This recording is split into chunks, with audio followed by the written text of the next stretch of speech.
Oui, bonjour. On est à la manifestation pour le collectif des droits des femmes. C'est une manifestation féministe, du coup je suis venue ici un peu pour représenter toutes les femmes qui n'ont pas pu venir et pour montrer qu'on se bat toujours et que c'est pas parce qu'on a le droit de vote et le droit d'avorter que c'est terminé. Je suis là pour présenter toutes les femmes du monde, celles qui ne peuvent pas avorter, celles qui ne peuvent pas voter, celles qui ont été battues. Les enfants mariés, les femmes qui ont été mutilées sexuellement à leur jeune âge, vraiment toutes celles qu'on oublie en général. Ok, d'accord. C'est important en fait de se rendre compte que nos droits ils sont pas acquis et faut toujours continuer à se battre pour eux. Rien que c'est très bien que la liberté d'avorter soit entrée dans la Constitution, mais le droit d'avorter, lui, n'y est toujours pas. Et c'est totalement différent, il faut pas oublier ça, parce que c'est pas parce que ça paraît hyper impressionnant et que c'est très cool comme victoire que faut oublier la signification derrière le mot liberté. Et voilà. Et est-ce que tu aurais une idée pour concrètement améliorer la vie des femmes en général? Alors là, déjà pour commencer les écouter parce qu'on est ignoré très facilement, même quand on est en manif ou autre, on donne facilement la voix aux hommes. Alors c'est bien qu'ils soient dans les manifs féministes, qu'ils soient représentés, mais après je pense que la première étape ce serait vraiment de les écouter. J'ai pas de plan concret, juste...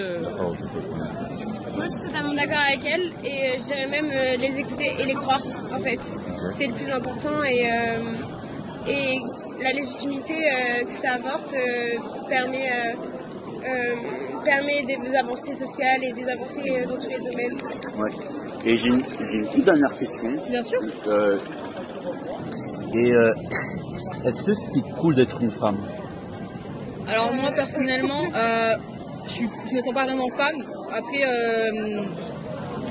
c'est quand même une communauté et une sororité qui est importante, même quand on ne se sent pas femme. Les hommes trans, ils en parlent énormément. C'est très bien. Enfin, on subit énormément de choses, mais en même temps, quand on est sous la même oppression, on se rapproche énormément. Alors ça crée énormément de liens.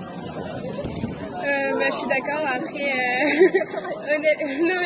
après moi je me sens femme, mais en fait je pense que c'est pas ce qui est le plus important. Ce qui est important, c'est ce qui est cool, c'est d'être avec des gens qui nous comprennent et qui luttent pour les minorités et toutes les minorités, parce que être féministe, c'est vouloir l'égalité et du coup ça inclut toutes les minorités. C'est pas seulement les femmes, c'est les hommes aussi. Et c'est juste un regroupement entier, quoi.